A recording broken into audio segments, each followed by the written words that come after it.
మళ్ళీ ఒకసారి అందరికీ గుడ్ ఈవినింగ్. మనం చాలా విషయాలు మనం నేర్చుకున్నాం. ఆ విషయాల గురించి మనం జస్ట్ ఒక క్విక్ 2-3 మినిట్స్ రివిజన్ చేసుకొని మనం ఎక్కడి నుంచి ఎక్కడి దాకా వచ్చాం, మరి మనం ఎటువైపుగా వెళ్తున్నాం, ఎక్కడ ముగిపోతా ఉన్నాం, మనం నేర్చుకుంటున్నటువంటి సబ్జెక్ట్ ఏంటి, దీని గురించి ఒక బేసిక్ అవగాహన తీసుకురావడానికి ప్రయత్నం చేస్తాను. అదంతా కూడా మీ మెమరీలో ఉందని నాకు తెలుసు, but still I wanted to trigger. So brother, thank you enable చేసుకొని ఎంకరేజ్ చేయడానికి ట్రై చేస్తున్నందుకు. వీడియో ఎనేబుల్ చేసుకున్నారు, చాలా సంతోషం. యా, అయితే మీ అందరికీ గుర్తున్నటువంటి విషయాలే. మనం సుమారుగా 11 సెషన్స్ మనం ఫినిష్ చేసుకున్నాం అంటే ఆల్మోస్ట్ 11 అవర్స్ మాట్లాడాం. అది ఎక్కువ సమయమా తక్కువ సమయమా అని ఆలోచిస్తే there is lot to discuss. ఎందుకంటే మనం నేర్చుకునే సబ్జెక్ట్ అలాంటిది. హెర్మెన్యూటిక్స్, హౌ టు స్టడీ బైబుల్ భాష్యం మనం నేర్చుకుంటా ఉండి, మనం ప్రారంభంలో ఫౌండేషనల్ గా మానవుని యొక్క చరిత్ర, ఎలా ఆ మనుగడ ఎలా ప్రారంభమైంది, ఆ సమయాల్లో కొన్ని వేల సంవత్సరాల క్రితం మానవుడు ఎలా జీవించాడు, వాళ్ళకు ఉన్నటువంటి పరిస్థితులు ఏంటి, అలాంటి సమయాల్లో దేవుడు మరి వాక్యాన్ని అందించటం, దేవుని వాక్ని ప్రజల దగ్గరికి తీసుకురావటం, ధర్మశాస్త్రం, అక్కడ నుంచి దేవుడు వాక్యాన్ని జాగ్రత్తగా వేరు కాలాల్లో వేరు పరిస్థితుల్లో వేరు వ్యక్తులతోటి వేరు ప్రాంతాల్లో నుంచి ఉన్నప్పటికీ దేవుడు మరి తన వాక్యాన్ని ప్రజల దగ్గరికి తీసుకెళ్తా, దాన్ని జాగ్రత్తగా భద్రపరుచుకుంటా కొన్ని వేల సంవత్సరాల తర్వాత మన దగ్గరికి తీసుకురావటం. అయితే ఈ ప్రయాణాల్లో ఎన్నో సముద్రాలు దాటి, ఎన్నో సంవత్సరాలు దాటి, ఎన్నో యుద్ధాలు దాటి, ఎన్నో జనరేషన్స్ దాటుకొని చాలా భాషల్లో వైవిధ్యాన్ని తీసుకొని వచ్చిన తర్వాత కూడా మరి సుమారుగా 6000 సంవత్సరాల చరిత్ర మన చేతిలోకి వచ్చి పడింది. సో దాన్ని కేవలం ఒక పుస్తకం లాగా చదవటం కాదు, కానీ ఆ యొక్క పరిశుద్ధ గ్రంథంలో 66 పుస్తకాలు ఉన్నటువంటి వైవిధ్యాన్ని జాగ్రత్తగా అర్థం చేసుకుంటా, బాధ్యతగా జాగ్రత్తగా మనం ఫస్ట్ ఆడియన్స్ కి రాయబడినటువంటి సందర్భాన్ని మనం గమనించుకుంటా, ఆథర్ ఇంటెన్షన్ అంటే రచయిత యొక్క ఉద్దేశాన్ని కూడా మనం జాగ్రత్తగా గమనించుకుంటా, దాంట్లో నుంచి దేవుని యొక్క ఉద్దేశాలని మరి మనం గమనించుకొని అక్కడి నుంచి మనం మన జీవితానికి అన్వయించుకుంటా దేవుని హృదయాన్ని అర్థం చేసుకోవాల్సినటువంటి అవసరం ఉందన్న విషయాన్ని మనం నేర్చుకున్నాం. సో వివిధ కాలాల్లో, వివిధ సమయాలలో, వివిధ వ్యక్తుల చేత రచయితలు అనేకులు వేరు ప్రాంతాలు, వేరు పరిస్థితుల్లో నుంచి, భౌగోళిక పరిస్థితులు వేరు, ఎన్నో అంతరాయాలు ఉన్నాయని కూడా మనం నేర్చుకున్నాం. రకరకాల సాహిత్యాలు దీంట్లో ఇమిడి ఉన్నాయని నేర్చుకున్నాం. ఇది కేవలం ఒక పుస్తకం కాదు, కానీ ఇది ఒక చిన్న గ్రంథాలయం కనుక దీన్ని పుస్తకం లాగా చదవటం కాదు, కానీ దీంట్లో ఉన్నటువంటి భావాన్ని జాగ్రత్తగా అర్థం చేసుకుంటా బాధ్యతగా చదువుతూ దేవుని సత్యాన్ని నేర్చుకోవాలి. ఒకవేళ మనం బాధ్యతగా కాకుండా, ఒక క్రమంగా కాకుండా చదివితే దానివల్ల వచ్చేటువంటి తీవ్రమైనటువంటి నష్టాల గురించి కూడా మనం మాట్లాడుకున్నాం. సో తప్పుడు సిద్ధాంతాలు, తప్పుడు నమ్మకాలు, దేవుణ్ణి సరిగా అర్థం చేసుకోలేకపోవటం, సత్యం నుంచి దూరం అయిపోవటం, భయంలో బతకటం, స్వాతంత్రాన్ని అనుభవించలేకపోవటం, ఇలా రకరకాల సమస్యలు ఉంటా ఉన్నాయి. రాంగ్ ఇంటర్ప్రిటేషన్స్ వల్ల వచ్చేటువంటి కల్ట్స్ గురించి మాట్లాడుకున్నాం. మనం ఎలా దారి తగ్గిపోతాం, ఎలా కాలాన్ని వృధా చేసుకుంటాం, ఇలా రకరకాల విషయాలు మనం మాట్లాడుకుంటా అబ్జర్వేషన్ గురించి మనం చూసాం. ఎలా మనం అబ్జర్వ్ చేయాలి, వాక్యాన్ని అబ్జర్వ్ చేయాల్సినటువంటి అవసరత ఏంటి, ఉన్నది ఉన్నట్టుగా చదవకూడదు, కానీ ఆథర్ ఇంటెన్షన్ ని మనం ఉద్దేశించుకొని చదవాలి. అలానే బైబుల్ని ఎలా చదవాలి, ఫాస్ట్ గా చదవకూడదు, ఆగాగి చదవాలి, ధ్యానించుకుంటా చదవాలి అని మాట్లాడుకుంటూ మనం రెండవ స్టెప్ లోకి వచ్చాం. ఏంటిది అది అంటే అర్థ వివరణ, ఇంటర్ప్రెట్ చేయాలి, ఎలా ఇంటర్ప్రెట్ చేయాలి అనేది కూడా మనం ఆలోచిస్తా దాని తొలి అడుగుల్లో ఉన్నాం. దాని తర్వాత మనం అన్వయింపులోకి వెళ్తాం. సో 3 ప్రాముఖ్యమైనటువంటి మెట్లు ఉన్నాయి. మొదటిది అబ్జర్వేషన్, తర్వాత ఇంటర్ప్రిటేషన్, తర్వాత అప్లికేషన్. సో మనం ఇప్పుడు రెండవ మెట్లో ఉన్నాం, ఇంటర్ప్రిటేషన్. ఇది చాలా ప్రాముఖ్యం. ఇది ప్రాపర్ గా ఇంటర్ప్రిట్ చేయకుండా మనం అన్వయింపులోకి వెళ్ళటం అనేది సరైనటువంటి విధానం కాదు అన్న విషయాన్ని మనం గమనించాం. కనుక మనం చాలా ఇంపార్టెంట్ జంక్షన్ లో ఉన్నాం. ఇది చాలా ఇంపార్టెంట్. 4 రోడ్ల మధ్యలో ఉండి స్పీడ్ గా వెహికల్స్ హైవేలో వస్తున్నప్పుడు 140, 150 స్పీడ్ లో వెహికల్స్ 4 దిక్కుల నుంచి వస్తున్నప్పుడు ఎంత జాగ్రత్తగా ఉంటాం. అలాంటి ఒక జంక్షన్ లో ఉన్నాం. ఒక అడుగు ముందుకి, ఒక అడుగు వెనక్కి వేసినా కూడా గుద్దితే ఎక్కడో పడతాం వెళ్ళి. సో అలాంటి ఒక జంక్షన్ లో ఉన్నాం. అలాంటి ఒక ప్రయాణంలో ఉన్నాం. కానీ దేవుడు మనకి కృపనిచ్చాడు. ఎలా చదువుకోవాలి, ఎలా రోడ్డు దాటాలి, ఎలా మనం అడుగులు ముందుకు వేయాలో మనం నేర్చుకుంటా ఉన్నాం. సో ఈ విషయాలన్నీ కలుపుకొని ఒకసారిగా నేను మాట్లాడడానికి ప్రయత్నం చేస్తున్నా. ఐఎమ్ షూర్ నేనేం మాట్లాడుతున్నానో మీకు అర్థమవుతుందని నేను భావిస్తా ఉన్నా. సో రైట్, ఇంకొక చిన్న డిస్క్లైమర్ ఏంటి అంటే, మనం చేసేది టీచింగ్, ప్రీచింగ్ కాదు. కాబట్టి కొంచెం స్టూడెంట్ ఎన్వైరన్మెంట్ లో ఒక విద్యార్థిలాగా, ఒక పరిశోధకుడిలాగా వాక్యాన్ని నేర్చుకోవాలనేటువంటి కోరికతో, ఉత్సాహంతో, ఓపికతో, ప్రాముఖ్యంగా ఓపికతో మనం కూర్చొని నేర్చుకోవడానికి ప్రయత్నం చేద్దాం. So yeah, we will go forward. ఈరోజు మనం క్లాస్ 12 లోకి వచ్చాం, 12వ సెషన్ లోకి వచ్చాం. చాలా ప్రాముఖ్యమైనటువంటి విషయాలు మనం నేర్చుకుంటున్నాం. ఈరోజు బైబిల్ చదివే విధానాల్లో మరొక ప్రాముఖ్యమైనటువంటి విషయాన్ని మీ ముందుకు తీసుకురావడానికి నేను ప్రయత్నం చేస్తాను. ఇది మీకు తెలియదని కాదు, చాలా మందికి తెలిసి ఉండొచ్చు, కొంతమందికి తెలియకపోయినప్పటికీ ఆ అలవాటుని లేదంటే ఆ విధానాన్ని ఆల్రెడీ పాటిస్తా ఉన్నారు. కానీ అది ఏంటి అనేది కొంచెం శ్రద్ధగా మనం దాన్ని ఒక క్రమంగా చూడడానికి ప్రయత్నం చేద్దాం. ఈరోజు నేను మాట్లాడబోయేటువంటి సెషన్ లో అంశం ఏంటి అంటే, భాషలు, వాటిలో ఉన్నటువంటి వైవిధ్యాలు, అలంకారిక భాషా ప్రయోగాలు, figures of speech, figurative language. ఏంటన్నా హెర్మెనెటిక్స్ చెప్పమంటే స్పోకెన్ ఇంగ్లీష్ విధానంలో ఏం మాట్లాడుతున్నాం అంటే అలా ఏం కాదు. కాకపోతే మనం నేర్చుకున్నది ఏంటంటే, చాలా పురాతనమైనటువంటి పుస్తకం మన దగ్గర ఉంది. అందుట్లో దేవుని హృదయం దాగి ఉంది. దేవుని యొక్క ఒక గొప్ప కథ దాంట్లో దాగి ఉంది. ఆ విమోచన కథ, ఆ కథనాన్ని మనం అర్థం చేసుకోవాలంటే చాలా జాగ్రత్తగా మనం అడుగులు వేయాలి. ఇది కొన్ని వేల సంవత్సరాల క్రితం రాయబడినటువంటి లేఖనాలు, పురాతనమైనటువంటి గ్రంథం. కనుక వాళ్ళ కాలాల్లో, వాళ్ళ పరిస్థితుల్లో వాళ్ళకు ఉన్నటువంటి భాషా విధానాలు ఏంటి, మరి ఆ భాష విధానాల నుంచి వచ్చినటువంటి లేఖనాలు కాబట్టి కొన్ని అక్కడ పరిస్థితులు మనం అర్థం చేసుకోవడం చాలా అవసరం. సో దాంట్లో భాగంగా మనం ఈరోజు ఈ అంశాన్ని మనం చూడటానికి చేసేటువంటి ప్రయత్నం. సో చూద్దాం. క్విక్ గా నేను మిమ్మల్ని పవర్ పాయింట్ లో స్లైడ్స్ లో తీసుకెళ్తా ఉంటాను, మీరు జాగ్రత్తగా గమనించండి. సో దీని డెఫినేషన్ ఏంటి? అలంకారిక భాష అన్నప్పుడు డెఫినేషన్ ఏంటి అంటే, ఒక భావాన్ని మరింత స్పష్టంగా, బలంగా, అందంగా మరియు ప్రభావవంతంగా వ్యక్తపరచడానికి ఉద్దేశపూర్వకంగా ఉపయోగించే భాషా ప్రయోగాలని అలంకారిక భాషా ప్రయోగాలు అంటారు. అంటే మనకి ఒక విషయాన్ని చెప్పొచ్చు, కానీ ఆ విషయాన్ని మరింత స్పష్టంగా, మరింత అర్థవంతంగా చెప్పడానికి రకరకాల విధానాల్లో భాష వాడొచ్చు. భాష ఒకటే క్రమంలో మాట్లాడరు. తూర్పు గోదావరి వైపు కొంతమంది ఒక రకమైన భాష మాట్లాడతారు, కొంతమంది హాస్యం ఒక్కొక్క ప్రాంతంలో ఒక్కొక్కలాగా ఉంటది, కొన్ని ప్లేసెస్ లో కొంతమంది ఎక్స్ప్రెషన్ వేరేగా ఉంటది, భావోద్వేగాలు వేరేగా ఉంటాయి. సో రకరకాల పరిస్థితులు, రకరకాల ప్రాంతాలు, రకరకాల విధానాలు మనం చూసాం. సాహిత్య శైలులు, లిటరరీ జాన్రా, మన బైబిల్లో కవిత్వం ఉంది, ప్యారబుల్స్ ఉన్నాయి, హిస్టరీ ఉంది, ఓకే, లా ఉంది, పోయిటిక్ ఉంది, రకరకాల అంశాలు ఇమిడి ఉన్నటువంటి అద్భుతమైనటువంటి పుస్తకం మన చేతిలో ఉంది. అదే విధంగా భాషలో కూడా అలంకారిక భాషలు ఉన్నాయట. అంటే ఒకటే విధానంలో చూడటానికి అవకాశం లేదు. మనం చదివేటప్పుడు బైబిల్లో వివిధ కోణాలు ఉన్నాయి, ఆ కోణాలు మనం అర్థం చేసుకోవాలి. అయితే అలంకారిక భాషలు వాడటానికి గల కారణం ఏంటయ్యా అంటే, మరింత స్పష్టంగా ఒక విషయాన్ని మనకు వ్యక్తపరచడానికి చేసేటువంటి ప్రయత్నంలో వాడినటువంటి అవి భావాలు. చూడండి, మనం ప్రతిరోజు అలంకార భాషనే మాట్లాడుతూ ఉన్నాం, తెలుసో తెలియకో, ప్రతిరోజు కూడా. కానీ అది మనకి అలంకార భాష అని మనకు తెలియదు. నేను చెప్తాను ఏంటనేది, మీకు ఉదాహరణలు చెప్తాను, మీరు జాగ్రత్తగా వినండి. సో మనం ప్రతిరోజు ఎలా అయితే అలంకారిక భాష మాట్లాడతామో, అదే విధంగా బైబిల్లో కూడా దేవుడు ఈ భాషా ప్రయోగాలను ఉపయోగించాడు.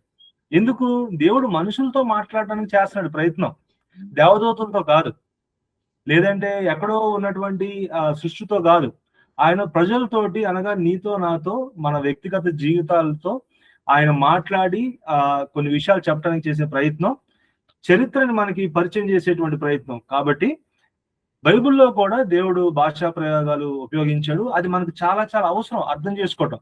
వాటిని గుర్తించకుండా అక్షరార్థంగా మాత్రం చదివితే రచయిత యొక్క ఉద్దేశాన్ని కోల్పోయేటువంటి ప్రమాదం ఉంది. రైట్.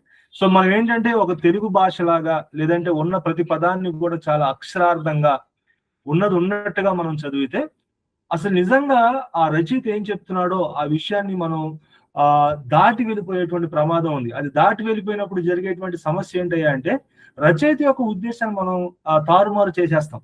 సో అక్కడ సందర్భం ఏంటి, ఆయన అక్కడ ఆడియన్స్ కి ఏం చెప్పాలనుకుంటున్నాడు, రచయిత హృదయంలో ఉన్నటువంటి భావం ఏంటి, ఎందుకోసం దీన్ని ఈ రకంగా మాట్లాడుతున్నాడు అనేటువంటి కొన్ని సత్యాలు మనం దాటేసి వాక్యంలో ఉన్నటువంటి ఆ మాధుర్యాన్ని మనం మిస్ అయిపోయేటువంటి అవకాశం ఉంది. అది మనం చూద్దాం.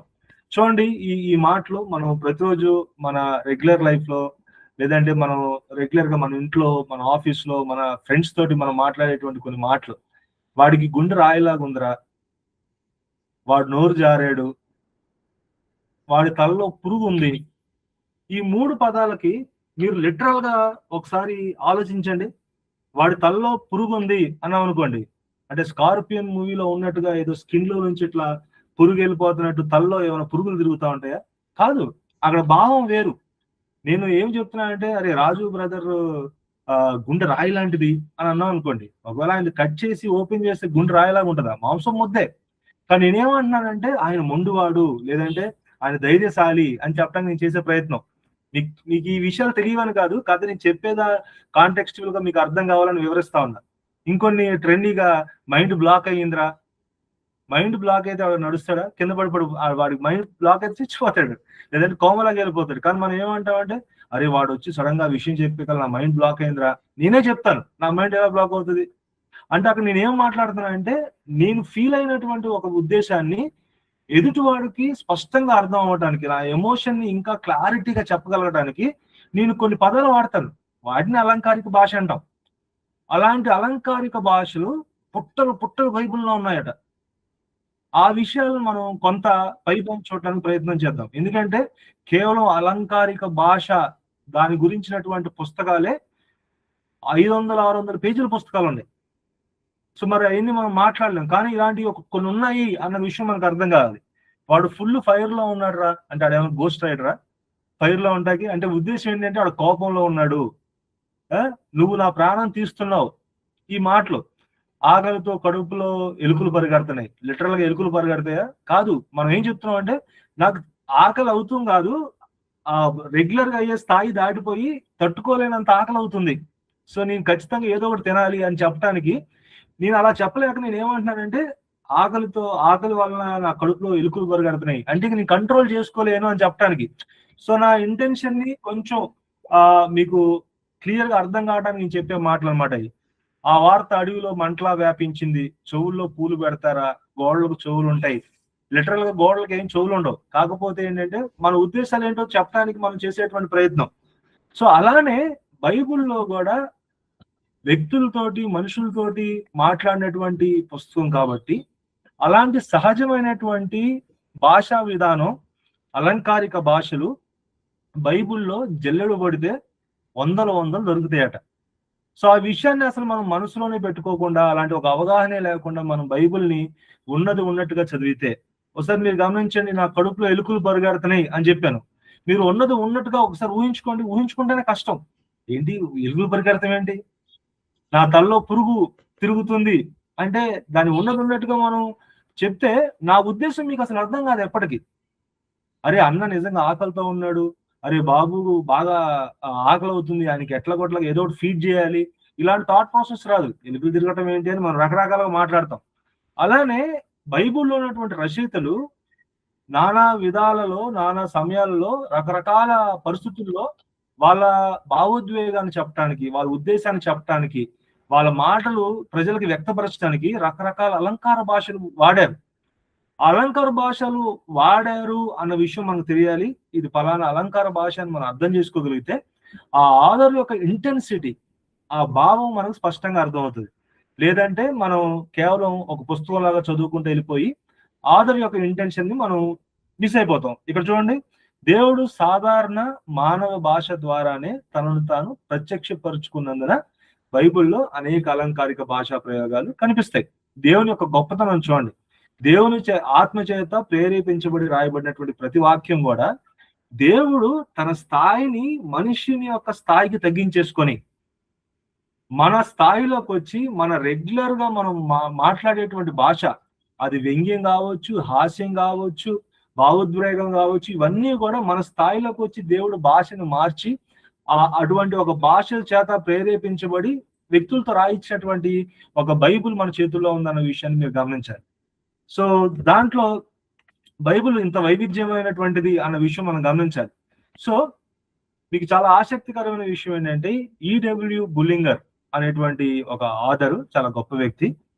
ఆయన ఏమంటాడంటే, సుమారుగా 217 రకరకాల భాషా ప్రయోగాలు బైబిల్లో చేయబడినాయి అంటాడు. 217 రకాల భాషా విధానాలు ఉన్నాయట. చాలా మంది స్కాలర్స్ ఏమంటారంటే 100కి పైగా ఉన్నాయంటారు. ఈయన 217 భాషా ప్రయోగాల్ని బుక్ లో రాసి ఉంచాడు ఆయన. సో ఇలాంటి వైవిధ్యంగా ఉన్నటువంటి బైబుల్ని మనం రెగ్యులర్ గా చదివితే అది ఎంత పొరపాటు. సో ఈ విషయాలు మనం గమనించుకోవాలి. అయితే ఈ 217 విధానాలు మనకు ఖచ్చితంగా తెలియాలా అంటే అంత అవసరం లేదు. కాకపోతే ఏంటంటే, ఇలాంటి ఒక వైవిధ్యం ఉంది, ఇలాంటి ఒక జానరాస్ ఉన్నాయి, ఇలాంటి ఒక పద్ధతి ఉంది, ఆథర్ కొన్ని ఇంటెన్షన్స్ తో ఇవి మాట్లాడారన్న విషయం మనకు అర్థం అవుతే మనం ఖచ్చితంగా దాని ప్రకారం మనం నేర్చుకోవడానికి అవకాశం ఉంటుంది. సో ఈ విషయం చూడండి, అలంకార భాష సత్యాన్ని మరింత సజీవంగా, ప్రభావవంతంగా మరియు మరుపురాని విధంగా తెలియజేస్తుంది. ఇప్పుడు దాకా నేను చెప్పింది అదే. సో బైబుల్లో ప్రతి పదానికి ఒక అర్థం ఉంది, ప్రతి ఎక్స్ప్రెషన్కి ఒక అర్థం ఉంది. సో ఆథరు ఏ సందర్భంలో ఏ పదం వాడుతున్నాడు, అక్కడ ఆడియన్స్ ఏంటి, బ్యాక్గ్రౌండ్ లో జరుగుతున్న స్టోరీ ఏంటి, ఈ పదాన్ని ఎందుకు వాడాడు, ఇలా మనం ప్రశ్నలు వేసుకుంటూ వెళ్ళినప్పుడు మాత్రమే సరైనటువంటి బైబిల్ విద్యార్థిగా మనం ఎదగలం. సో మనం ఎక్కడ ఉన్నాం అంటే ఇంటర్ప్రిటేషన్ లో ఉన్నాం, అంటే అర్థ వివరణ చేయటం. సో మనం ఒక వాక్య భాగాన్ని తీసుకున్నప్పుడు దాన్ని మనం అబ్జర్వ్ చేస్తాము, చేసి ఇమీడియట్ గా అప్లై చేయడానికి అవకాశం లేదు. మధ్యలో ఉన్నటువంటి జంక్షన్ లో దీన్ని ప్రాపర్ గా ఇంటర్ప్రిట్ చేసేటువంటి సమయంలో ఈ అలంకారిక భాషలు చాలా చాలా ప్రాముఖ్యం అన్న విషయాన్ని మీకు గుర్తు చేయడానికి ప్రయత్నం చేస్తాను. So let's move forward. So బైబుల్లో ఏంటంటే అనేకమైనటువంటి అలంకారిక భాషలు ఉన్నాయి. వాటిలో ఇంటర్ప్రిటేషన్ కు ప్రత్యేకంగా ఉపయోగపడే కొన్ని ముఖ్యమైనటువంటి భాషా విధానాలను మనం ఈ సెషన్ లో చూడబోతా ఉన్నాం. Is that okay? Clear so far? Wonderful. So మనం క్విక్ గా ముందుకెళ్దాం. నేనేం చేశానంటే, నేను అంటాం కంటే పెద్దలు స్కాలర్స్ చాలా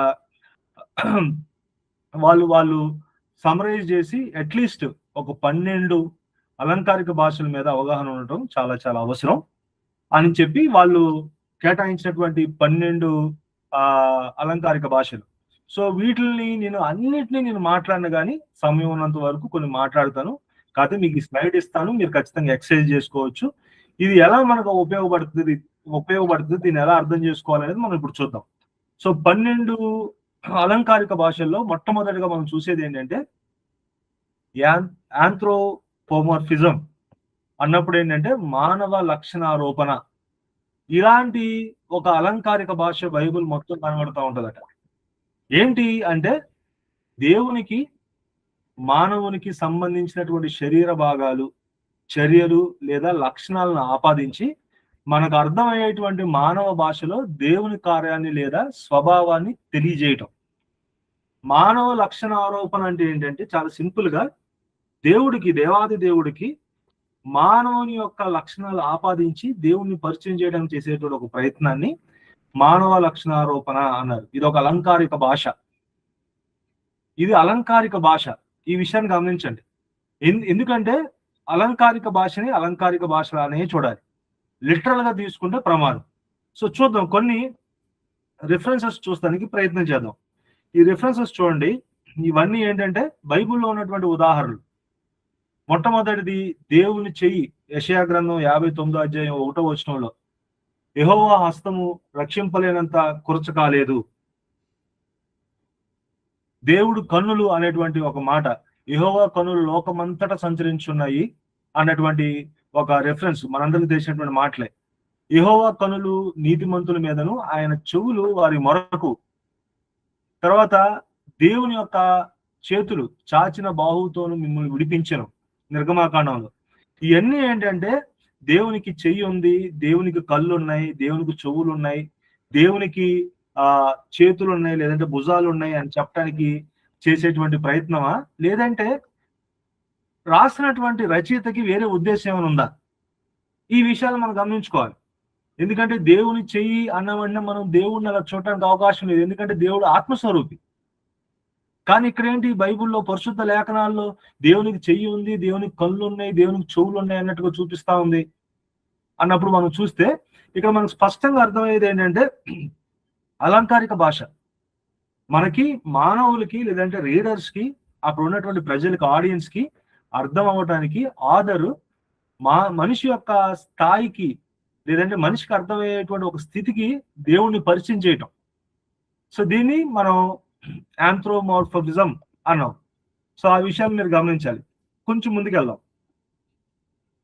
సో దీంట్లో ఒకవేళ మీరు గాడ్స్ హ్యాండ్ అనే విషయం చూస్తే ఆయన ఏం చూపిస్తున్నాడయ్యా అంటే, ఇప్పుడు యెహోవా హస్తము రక్షింపలేనంత కురచ కాలేదు అంటే ఏంటంటే, దేవుడు రక్షించగలడు, దేవుడు శక్తి కలిగిన వాడు, దేవుడు దేనికైనా చాలిన వాడు, ఆయన నమ్మదగిన వాడు అని చెప్పడానికి ఆయన వాడేటువంటి పదజాలం. అక్కడ దేవుని యొక్క కనులు అన్నప్పుడు కూడా అక్కడ మనం ఏం చూస్తామంటే దేవుని యొక్క పూర్తి జ్ఞానం మరియు పరిశీలన. దేవుడు అన్ని కూడా ఒక చోట నుంచొని అన్ని చూడగలడు, అంత గొప్ప దేవుడు లేదంటే అంత గొప్ప వ్యక్తి.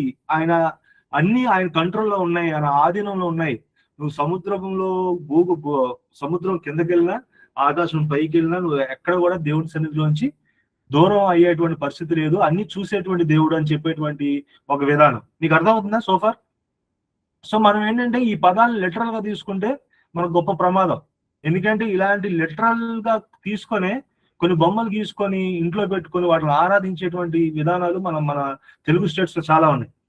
వాళ్ళ విగ్రహాలు కట్టించడం, వాళ్ళు కొన్ని బొమ్మలు వేసుకొని చేతుల్లో వేసుకోవటం, మెడలో వేసుకోవటం, ఆయనకే పొద్దున పూజించడం, ఇలాంటివన్నీ కూడా మనం చూస్తా ఉన్నాం.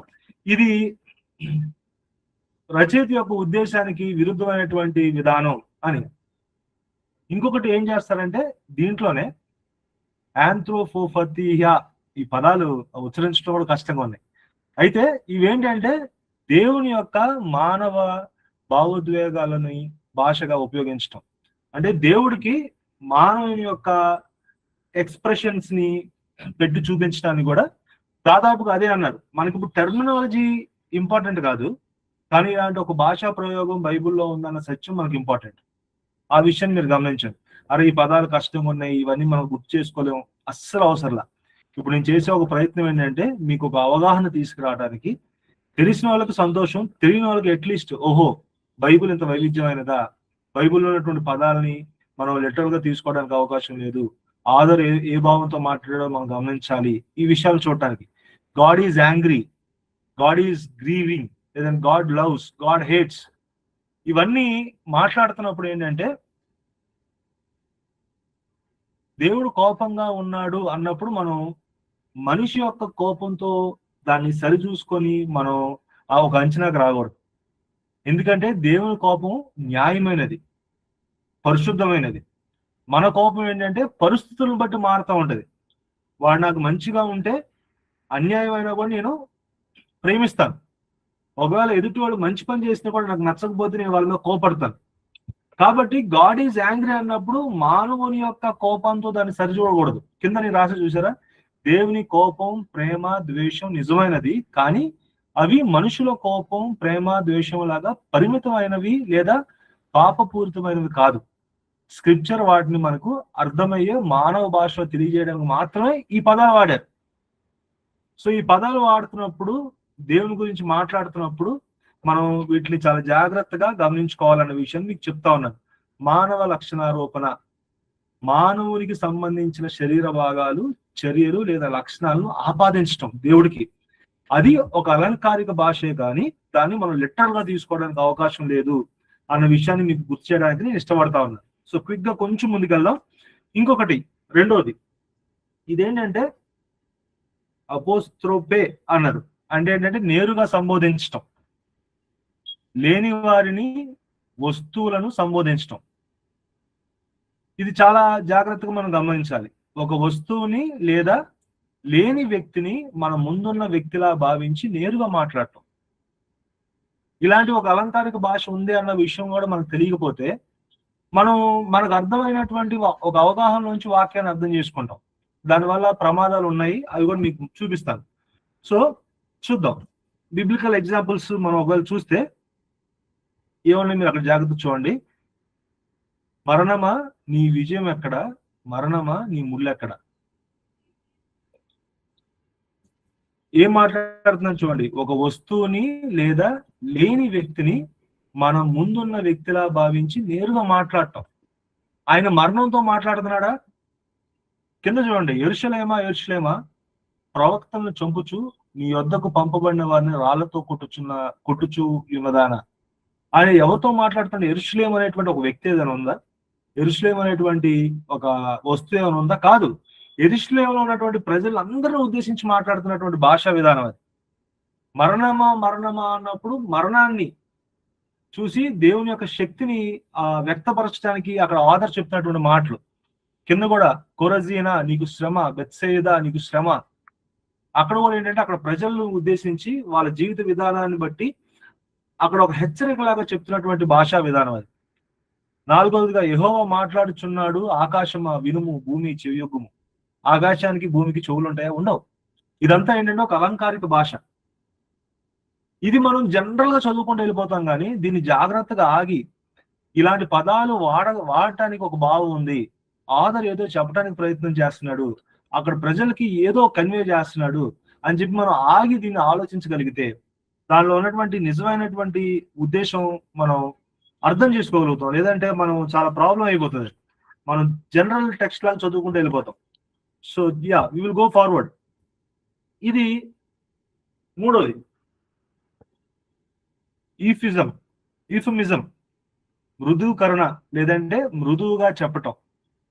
ఇది మనం చాలా సార్లు చూసే ఉంటాం. ఏంటంటే కఠినంగా, అసహ్యంగా, బాధాకరంగా లేదా నేరుగా చెప్పాల్సిన విషయాన్ని దాని అర్థాన్ని మార్చకుండా మర్యాదగా లేదా మృదువుగా చెప్పటమే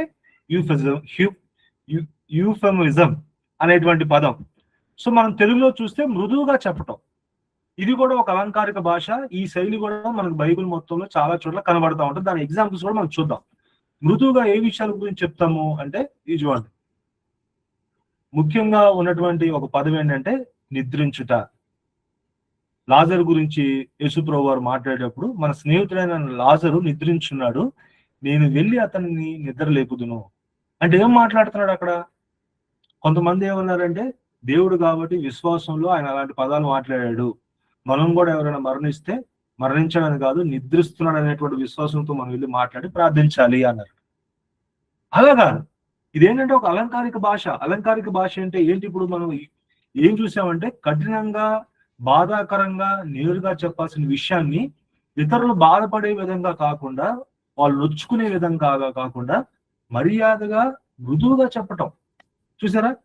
దీంట్లో ఒక బాధ్యత ఉంది, ఒక నిజమైనటువంటి ఉద్దేశం ఉంది.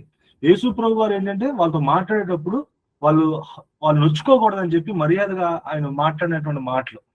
తెస్సలోనికీయులకు రాసినటువంటి పత్రికలో కూడా, సహోదరులారా నిరీక్షణ లేని ఇతరుల వారే మీరు దుఃఖపడకండి, పడకుండా నిమిత్తము నిద్రించున్న వారిని గురించి మీకు తెలియకుండా మాకు ఇష్టం లేదు. నిద్రించడం అంటే ఏంటి అంటే వాళ్ళు మరణించినటువంటి వ్యక్తుల గురించి మాట్లాడుతున్నటువంటి మాటలు. సో మూడవ దాంట్లో కూడా మనం చూస్తున్నాం ఏంటంటే దావీదు తన పితరులతో కూడా నిద్రించను అంటే ఏంటి? ఎంతకాలం నిద్రిస్తాడు ఆయన? కాకపోతే ఏంటంటే ఆ భాష అవసరం అక్కడ వాళ్ళు వాడారు. తెలుసో తెలియకో మనం కూడా చాలా సార్లు ఇలాంటి ఒక భాష వాడుతూ ఉంటాం మన రెగ్యులర్ లైఫ్ లో. అది కూడా మీకు చూపిస్తాను. సో దీని యూఫెమిజం ఎందుకోసం ఉపయోగిస్తారు? దాని యొక్క అవసరం ఏంటంటే మర్యాద కోసం, కఠినమైన విషయాన్ని నేరుగా చెప్పకుండా సున్నితంగా చెప్పడానికి. మీరు ఒకసారి ఆలోచించుకోండి, మీరు ఏ విషయాల్లో మాట్లాడతారో. చాలా విషయాల్లో అలాంటి మీరు మీ భార్యతో మాట్లాడతారు, మీ భర్తతో మాట్లాడతారు, మీ బిడ్డలతో మాట్లాడతారు, మీ సుపీరియర్స్ తో మాట్లాడతారు. చాలా ఉంటాయి. కొన్ని చూడండి, బాధను తగ్గించడానికి వాడేటువంటి మాటలు, మరణం వంటి విషయాలు మృదువుగా వ్యక్తపరచాలి. చాలా ఇంపార్టెంట్. ఏదైనా మరణ వార్త మనం వేరే వాళ్ళకి ఎట్లా చెప్తాం? అది అలంకారిక భాష. మనం ఎగ్జాక్ట్ గా చెప్పాం, కానీ ఇంకా లేరు, ఇంకా అవకాశం లేదన్నారు, కష్టం అన్నారు, ఇట్లా కొన్ని విషయాలు మనం మాట్లాడతాం. థియలాజికల్ మీనింగ్ ను కమ్యూనికేట్ చేయడానికి నిద్ర అనే పదం క్రిస్టియన్ కాంటెక్స్ట్ లో రెజరక్షన్ హోప్ ని కూడా సూచించగలదు.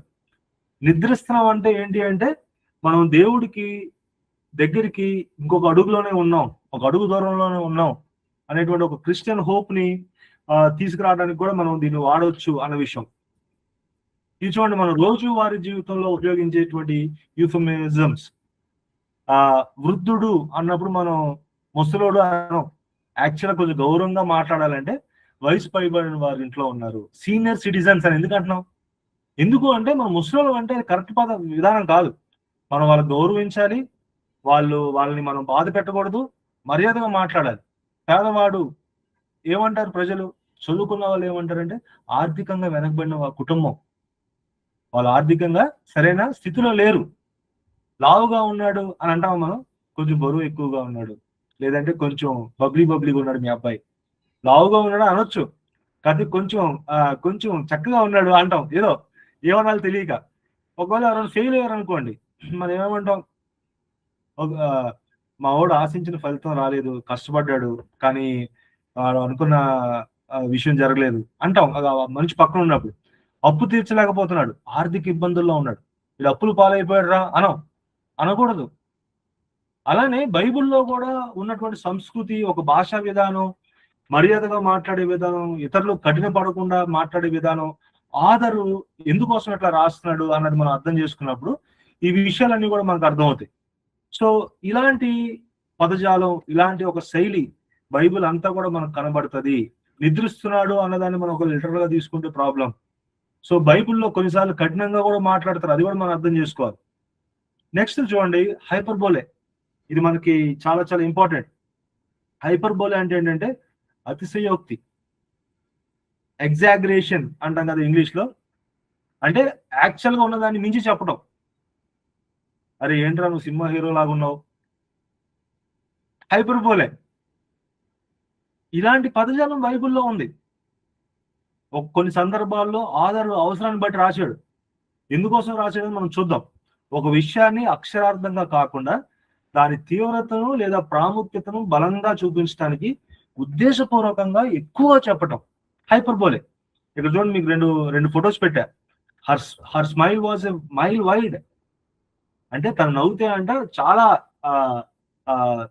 పెద్దగా నవ్వుతుంది అన్నట్టుగా. ఆల్ ఇయర్స్, అరే నీకు ఒళ్ళంతా చెవులేరా అంటే ఏంటి? హైపర్బోలే ఆ భాష. మనం ప్రతిరోజు రెగ్యులర్ లైఫ్ లో మనం మాట్లాడతాము కనుకనే అది బైబిల్లో ఉంది. సో మనం బైబిల్ చదువుతున్నప్పుడు మనం అన్ని స్పిరిచువలైజ్ చేయకూడదు, అలా అని చెప్పి అన్ని లిటరల్ గా చేయకూడదు. దేవుడు మనకు అర్థం అవ్వాలనే భాషలో మన స్థాయికి వాక్యాన్ని తీసుకొచ్చి ఆ భాషా పరిమితిని కూడా మన వరకే ఉంచి దేవుడు మన చేతిలో ఉంచాడు. అది దేవుని యొక్క ప్రేమ, దేవుని యొక్క కృప. సో హైపర్బోలేని కూడా మనం చూడాలి. ఏంటి హైపర్బోలేలో ఏంటి అంటే ఆల్ ఇయర్స్, నీకు ఒళ్ళంతా చెవులే అంటే అది అబద్ధం కాదు, కాకపోతే ఉద్దేశం వేరు. ఆ ఉద్దేశాన్ని చెప్పడానికి చేసేటువంటి ప్రయత్నం ఏంటంటే రచయితకు నిజం తెలుసు, వినేవారికి కూడా అది అక్షరార్థంగా ఉద్దేశించబడలేదని అర్థమయ్యే విధంగా అతిశయంగా చెప్తాడు. ఒళ్ళంతా చెవులేడు నాకంటే నాకు అది నిజం కాదని తెలుసు, కానీ దాన్ని అది ఏం మాట్లాడదో నాకు అర్థమవుతుంది. సో దాన్ని హైపర్బోలే అన్నారు. ఉదాహరణకి, నిన్ను 1000 సార్లు పిలిచాను, నువ్వు నాకు పలకలేదు. అరే పొద్దు నుంచి 100 సార్లు నీకు ఫోన్ చేశారా, ఫోన్ ఎత్తవే, హైపర్బోలే. అంటే ఏంటి? 100 సార్లు ఫోన్ చేశానని కాదు, అక్కడ చాలా సార్లు నీకు ఫోన్ చేశాను అయినా నువ్వు ఆన్సర్ చేయలేదు, దాన్ని హైపర్బోలే అన్నారు. ఇలాంటి భాషా విధానం కూడా బైబిల్లో ఉంది. సో మనం బైబిల్ చదువుతున్నప్పుడు ఎలాంటి రచన, ఎలాంటి లిటరరీ జానరా, ఏ సందర్భంలో రాశారు, ఇక్కడ అలంకారిక భాష ఏమైనా ఉందా, ఈ పదాలు ఇవన్నీ మనం చూసుకుంటూ చదవాల్సిన అవసరం ఉందన్న విషయం మనకు అర్థం అవుతా ఉంది. రైట్. బైబిల్లో ఉన్న ఉదాహరణలు చూడండి, హైపర్బోలే చాలా ఇంపార్టెంట్. నీ కుడి కన్ను నిన్ను అభ్యంతరపరిచిన ఎడల దాన్ని పీకివేసి నీ యొద్ద నుండి పారవేయము. సరే, మనం దీన్ని లిటరల్ గా తీసుకుంటే ఏం చేయాలి? లోకం అంతా గుడ్డలు అయిపోతారు. క్రైస్తవులు అందరూ గుడ్డలే ఉంటారు. పాపం లేనివాడు ఎవడున్నాడు? ఎవరు లేరు కదా. ఒంటె సూది బెజ్జంలో అనేటువంటి విషయం, ధనవంతుడు దేవుని రాజ్యంలో ప్రవేశించట కంటే ఒంటె సూది బెజ్జంలో దూరట సులభం. దీని మీద ఎంతో మంది ఎన్నో సెర్మన్స్ చెప్పారు. నిజంగానే అట్లాంటిది ఒకటి ఉందని, నిజంగానే సూది బెజ్జం ఒకటి ఉందని చెప్పి కొంతమంది మొన్న ఒక థియాలజియన్ చెప్తా ఉన్నారు. నేను ఆ ప్రాంతం వెళ్ళి 3 రోజులు ఎతికాను, ఇలాంటిది ఏమైనా ఉందేమో అని. అసలు లేదు, ఎంత ఘోరం, మన వాళ్ళు చూసి వచ్చినట్టే చెప్పారు అని. అంటే లిటరల్ గా తీసుకోవటం. ఇది హైపర్ బోలే అన్న విషయం మనకు అర్థం కావాలి. అంటే అక్కడ ఏదో ఒక ఉద్దేశాన్ని ఆయన చెప్పడానికి చేసేటువంటి ప్రయత్నం ఏంటంటే హైపర్ బోల్ అక్షరార్థంగా కాకుండా తీవ్రతను లేదా ప్రాముఖ్యతను బలంగా చూపించడానికి. అంటే ఏంటి, నీ కుడి కన్ను అభ్యంతరపరిచిన దాన్ని పీకి వేసే అంటే ఏంటంటే పాపం యొక్క తీవ్రతని నీకు అర్థం చేయడానికి ఆయన చెప్పేటువంటి భాషా విధానం అన్న విషయం మనకు అర్థం కావాలి. సో అక్కడ ఆధర్ ఏం చెప్తున్నాడో మనం మిస్ అయిపోయాం అనుకోండి, మనం నిజంగా ఆధర్ ఇంటెన్షన్ మనం ఫెయిల్ అయిపోతాం. ఆ ప్రజలు మనకంటే బలవంతులు, వారి పట్టణములు గొప్పవి, ఆకాశం అంత ఎత్తైన ప్రాకారములు కాదు. ఆకాశం అంత ఎత్తైన ప్రాకారాలు ఉన్నాయా? కాదు. హైపర్బోలే, అతిశయోక్తిగా ఆయన చెప్తున్నటువంటి మాటలు మనం చాలాసార్లు వీటిని గమనించాం. ఎందుకంటే మనకు అర్థమైపోతాయి, అరే ఓకే ఇది ఇలా చెప్తున్నాడని. కానీ అర్థం కాకుండా స్లైట్ గా మనం డీవియేట్ అయ్యే కొన్ని ఉంటాయి. సో ఈ సెషన్ మనకు దానికి అవసరం పడుతుంది అనమాట. అంటే మనం దాన్ని ఇంటర్ప్రిట్ చేయాలి. ఆధరు ఉన్నటువంటి సిచ్యువేషన్ ఏంటి, ప్రజలు ఏ సందర్భంలో ఇది రాస్తా ఉన్నాడు, అక్కడ సరౌండింగ్స్ ఎలా ఉన్నాయి, ఆ టైంలో ఈ పదం వాడాడంటే దేని గురించి మాట్లాడుతా ఉన్నాడు, అలా దాన్ని ఇంటర్ప్రిట్ చేయాలి. సో ఆ విషయాలు మనం గమనించాలి. కొంచెం ముందుకెళ్దాం. సో హైపర్బోలే ఎందుకు ఉపయోగిస్తారు? బలంగా చెప్పడానికి, సాధారణ స్టేట్మెంట్ కంటే ఎక్కువ ప్రభావం కలుగుతుందని, దృష్టిని ఆకర్షించడానికి, భావోద్వేగాన్ని వ్యక్తపరచడానికి, విషయ తీవ్రతను చూపడానికి. ఒక విషయాన్ని దాని తీవ్రతని లేదా ప్రాముఖ్యతని బలంగా చూపించడానికి ఉద్దేశపూర్వకంగా ఎక్కువగా చెప్పే అలంకారిక ప్రయోగమే హైపర్బోలే. ఓకే, నేను కూడా కొంచెం క్విక్ గా వెళ్తున్నాను, ఎందుకంటే running short of time, already 9:40 అయింది, అనదర్ 15 minutes. సో క్విక్ గా ఇంకొన్ని చూపిస్తా మీకు. ఇంకొక అలంకారిక భాష ఏమన్నారంటే మెటాఫర్, రూపకం. ఇది కూడా ఇంపార్టెంట్. ఇది ఏంటి అంటే మెటాఫర్ అంటే ఏంటంటే a comparison in which one thing represents another. ఒక విషయాన్ని మరొక విషయం ద్వారా చూపించి దాని లక్షణాన్ని తెలియజేయటం. సింపుల్. ఇది కూడా మనం బైబిల్లో చాలా చోట్ల చూస్తాం. నేను మంచి కాపరిని అంటే దేవుడు నిజంగా కాపరా? కాదు, అది రూపకంగా చెప్తున్నాడు. ఆదర్ ఇంటెన్షన్ ఏంటి? దేవుని యొక్క కాపుదల, దేవుడు ఎంతగా సంరక్షించగలడు, ఎంతగా పోషించగలడు, ఎంతగా కాపాడగలడు. కొంతమంది ఏం చేశారంటే దేవుడు కాపరు కాబట్టి దేవుడికి చేతిలో ఒక కర్ర ఉంటది, ఆ కర్ర దీనికి ప్రతిరూపం, ఆయన భుజం మీద ఒక కండువ ఉంటది, కండువాకి ఇది ప్రతిరూపం, ఆయన తోలు చెప్పులు వేసుకుంటాడు, దానికి అది ప్రతిరూపం అని చెప్పి సర్మన్స్ చెప్పారు. అలా కాదు. సో దాన్ని లిటరల్ గా తీసుకుంటే నువ్వు ఎన్ని సర్మన్స్ అయినా చెప్పొచ్చు. కాకపోతే ఆదర్ ఇంటెన్షన్ ఏంటి, ఆదర్ ఏం చెప్పాలనుకున్నా అంటే దేవుని యొక్క గొప్పతనం, దేవుడు ఎలాంటి వాడు, ఎంత మంచివాడు, ఏం చేయగలడు అనే విషయాన్ని చెప్పడానికి ప్రయత్నం చేస్తాడు.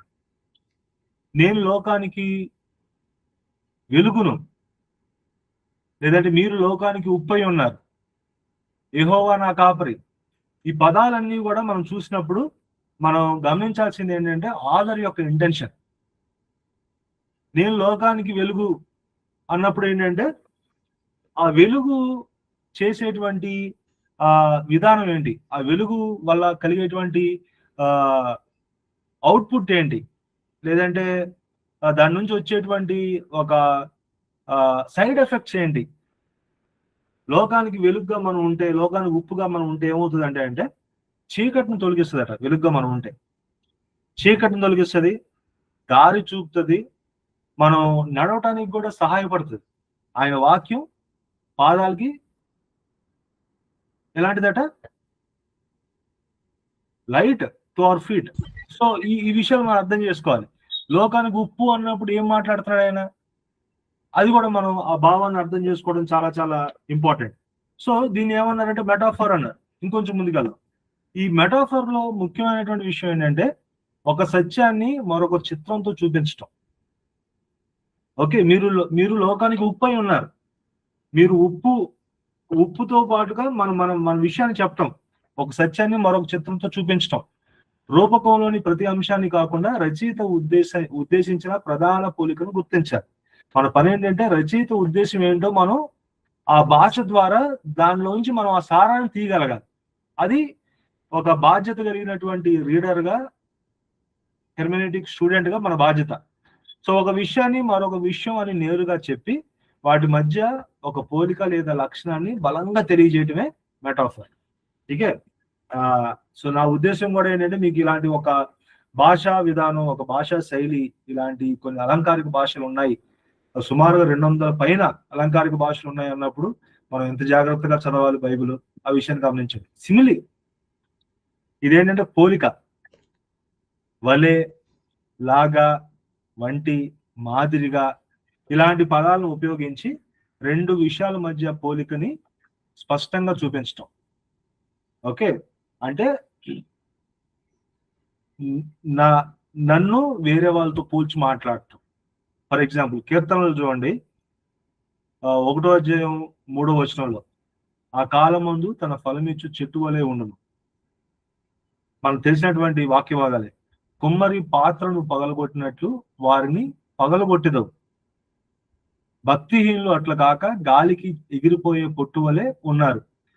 పొట్టు వలె ఉన్నారు అంటే భక్తిహీనులు ఎలా ఉన్నారయ్యా అంటే ఎగిరిపోయే పొట్టు వలె ఉన్నారు. అంటే ఎగిరిపోయే పొట్టు ఎంత అల్కాగా ఉంటది, ఎంత అన్సెటిల్డ్ గా ఉంటది, అది చెప్తానికి ఆయన ఉపమాన రీతిలో ఆ ప్రజలకు అర్థం అవ్వాలి అన్నట్టుగా రాసేటువంటి ఒక భాషా విధానాన్ని ఏమన్నారంటే సిమిలే అన్నారు. ఇది మూడవది hypocatastasis. What is this like? సుచిత ఉపమానం. Okay, Telugu is always so nice. So రెండు విషయాల మధ్య పోలికను నేరుగా చెప్పకుండా ఆ పోలికను సూచించడం ద్వారా అర్థమయ్యేలా చేయటం సుచిత ఉపమానం. ఓకే, ఇది కూడా ఉంది. ఇదేంటి అంటే ఆ పోలికను పూర్తిగా చెప్పరట, కానీ ఒక చిత్రం లేదంటే పదాన్ని మాత్రమే ఇస్తారు, మిగిలినది మనం పోలికను స్వయంగా గ్రహించాలి. ఇలాంటివి ఉన్నాయి. సర్పములారా విషసర్ప సంతానమా, ఇక్కడ ఏంటంటే మీరు సర్పాలు అని అంట్లా, మీరు సర్పము వంటి వారు అంట్లా. ఇంతకుముందు మనం చూసిన దాంట్లో ఏంటంటే వలే అనే పదాలు వాడతారు. దానికి ముందు మీరు లోకానికి వెలుగై ఉన్నారు. ఇక్కడ ఏంటంటే ఆ రెండు చెప్పరు, వలే అని చెప్పరు, మీరు పలానా అని చెప్పరు, కానీ ఒక స్టేట్మెంట్ ఉంటుంది, దాంట్లో సారాన్ని తీసుకోవాలి. ఆధర్ ఉద్దేశం ఏంటంటే మీరు అర్థం చేసుకోండి అని చెప్పి స్ట్రైట్ గా చెప్పేటువంటి భావం. కుక్కల విషయమై జాగ్రత్త పడండి. సో అక్కడ రాసే కదా, నువ్వు సింహంలా ఉన్నావు అనేది సిమిలే, నువ్వు సింహం అనేది మెటాఫర్. ఓన్లీ సింహం అని వదిలేస్తాడు, దాంట్లోంచి మనం సారాన్ని తీయాలి, అది సుచిత ఉపమానం. So hope you are following. So ఇవన్నీ కూడా బైబిల్లో ఉన్నటువంటి భాషా విధానాలు అని. సో నేను ఫస్ట్ లో చెప్పినట్టుగా దీని యొక్క అవగాహన మనకి ఎందుకంటే ఇంగ్లీష్ గ్రామర్ నేర్చుకోవడానికి అయితే కానే కాదు, కానీ దేవుని వాక్యాన్ని తప్పుగా అర్థం చేసుకోకుండా ఉండటానికి మనం నేర్చుకుంటా ఉన్నాం. ఎందుకంటే దేవుని వాక్యాన్ని తప్పుగా అర్థం చేసుకోవడానికి చాలా అవకాశాలు ఉన్నాయి. తప్పుగా అర్థం చేసుకుంటాం, లేదంటే అసలు అర్థం చేసుకోవాల్సినటువంటి భావాన్ని మనం అర్థం చేసుకోం. ఒక చిన్న లిటరరీ అబ్జర్వేషన్ ఒక పెద్ద థియలాజికల్ మిస్టేక్ ని అడ్డుకోగలదు. ఒక చిన్న అబ్జర్వేషన్ పెద్ద థియలాజికల్ మిస్టేక్ ని అడ్డుకోగలదు. నేను ఇంత లాస్ట్ టైం మీకు చెప్పినట్టు గుర్తు, మనకి ఎన్ని డినామినేషన్స్ ఉన్నాయంటే అఫీషియల్ గా 20,000 డినామినేషన్స్ ఉన్నాయంట అఫీషియల్ గా. అన్అఫీషియల్ గా 40,000 డినామినేషన్స్ ఉన్నాయి, క్రిస్టియన్ డినామినేషన్స్. అందరూ బైబిల్ చదువుతారు, అందరూ చర్చికి వెళ్తారు, అందరూ హల్లెలూయా ప్రైజ్ లార్డ్ అంటారు, కానీ 40,000 మత విశ్వాసాలు బైబిల్లో నుంచి. ఎందుకు?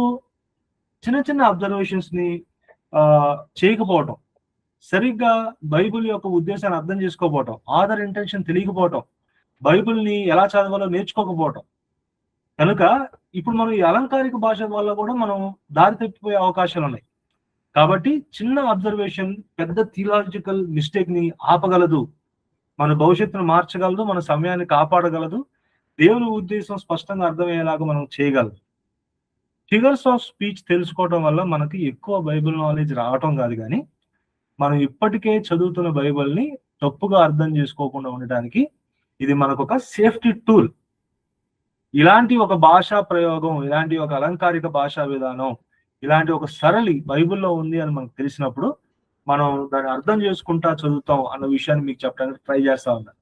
సో దీనివల్ల మనకు 3 ప్రయోజనాలు ఉన్నాయి. ఏంటి? అలంకారిక భాషలు మనకు తెలియటం వల్ల. ఒకటి, మిస్ఇంటర్ప్రిటేషన్ నివారిస్తా ఉంది. అంటే రాంగ్‌గా అర్థ వివరణ చేయకుండా మనల్ని ఆపుతది, అడ్డుగోడేస్తది అలంకారిక భాష యొక్క అవగాహన ఉన్నప్పుడు. ఆథర్స్ ఇంటెన్షన్స్ గుర్తించడంలో సహాయపడుతది. ఆథర్ యొక్క భావం ఏంటి? ఎందుకోసం అట్లా మాట్లాడుతున్నాడు? ఆయన భావోద్వేగాలు ఏంటి? ఆడియన్స్‌కి ఏం చెప్పాలనుకుంటున్నాడు? నేనేం అర్థం చేసుకోవాలి? ఇది చాలా ప్రాపర్‌గా అర్థం చేసుకొని ఒక బైబిల్ స్టడీ చేసేటప్పుడు సహాయపడేటువంటి ఒక గొప్ప అవకాశం. ఇంకొకటి, వచనానికి మనం అర్థం జోడించకుండా, అంటే కొత్త ఊహాగానాలు, కొత్తగా దాని భావాన్ని మనం పెంచకుండా కాపాడి ఎంతవరకు మనం దాన్ని అర్థం చేసుకోవాలో అంతవరకు అర్థం చేసుకోవడానికి సహాయపడుతదనమాట. సో నేను చివరగా చెప్పేది ఏంటంటే, అసాధారణమైనటువంటి వాక్యం ఫిగర్స్ ఆఫ్ స్పీచ్ కాదు. అంటే ఏంటంటే కొన్ని పదాలు కఠినంగా ఉన్నా, కష్టంగా ఉన్నా, కొంచెం డిఫరెంట్‌గా ఉన్నా, ఓహో! ఇది అలంకారిక భాష ఏమో అనుకుంటాము. అలా అనుకునేటువంటి ప్రమాదం ఉంది. ఓహో! ఇది నాకు అర్థం కావట్లేదంటే బహుశా ఇదేదో అలంకారిక భాష ఏమో అని చెప్పి దానికి ఒక స్పిరిచ్యువల్ మేకప్ ఏస్తాం. అలా కాదట. ముందుగా మనం అడగాల్సింది ఏంటంటే, అసలు సందర్భం ఏంటి? ఈ సందర్భంలో ఇది లిటరల్‌గా దీన్ని మనం తీసుకుంటే, అంటే ఉన్నదున్నట్టుగా తీసుకుంటే, సందర్భానికి ఈ ఈ యొక్క అర్థానికి సరితూగుతుందా? లేదంటే లిటరల్‌గా తీసుకుంటే కాంట్రాడిక్ట్ అవుతుందా? ఇలాంటి ప్రశ్నలు మనం వేసుకోవాలి. అసలు ఈ భాషా విధానం, లిటరరీ జాన్రా ఏంటి? సాహిత్య శైలి ఏంటి? ఇమ్మీడియేట్‌గా దీని తరువాయి భాగం ఏంటి? సో ఇలా మొత్తం ఓవరాల్ ప్యాసేజ్, ఓవరాల్ అధ్యాయం, ఓవరాల్ పుస్తకంలో నుంచి మనం దాని యొక్క సారాన్ని లేదంటే సత్యాన్ని మనం అర్థం చేసుకోవడం చాలా చాలా ప్రాముఖ్యం. అప్పుడు మాత్రమే ఇది ఫిగర్ ఆఫ్ స్పీచ్ లేదంటే అలంకార భాష కావచ్చు అని నిర్ణయించాలి.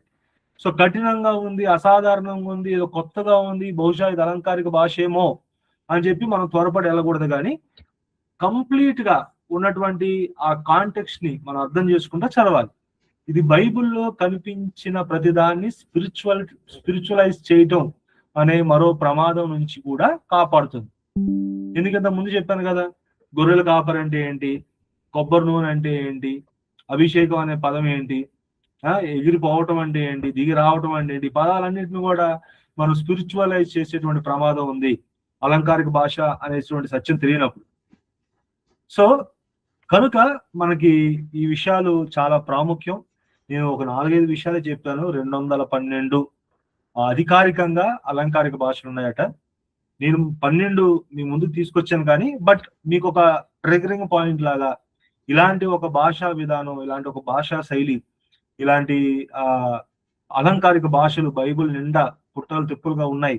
కనుక మనం దాన్ని జాగ్రత్తగా ఒళ్ళు దగ్గర పెట్టుకొని బాధ్యతగా పరిశోధకుల్లాగా నిదానంగా ఆగి మళ్ళీ మళ్ళీ చదువుకుంటా దేవుని యొక్క సత్యాన్ని అర్థం చేసుకోవాల్సిన అవసరం ఉంది అని ఒక హెచ్చరికగా చెప్పడానికి అలంకార భాషలు మీకు పరిచయం చేశాను. సో మీరందరూ ఉన్న వాళ్ళందరూ అట్లీస్ట్ చేయాల్సినటువంటి ఒక హోంవర్క్ ఏంటంటే, అట్లీస్ట్ మీరు 3 ఎగ్జాంపుల్స్ ఒక్కొక్క అలంకారిక భాష కోసం మీరు తీసుకొని అది రాసుకొని మీరు గ్రూప్ లో పెట్టండి. నేను ఆ 12 అలంకారిక భాషలు మీకు ఆ ఫోటో పంపిస్తాను, పీపీటీ. సో దాంట్లో ఒక్కొక్క అలంకారిక భాషకి 3 ఉదాహరణలు మీరు బైబిల్లో నుంచి చాలా ఈజీగా మీరు తీయగలుగుతారు. అవి తీసుకొని పెడితే it will stick in your mind.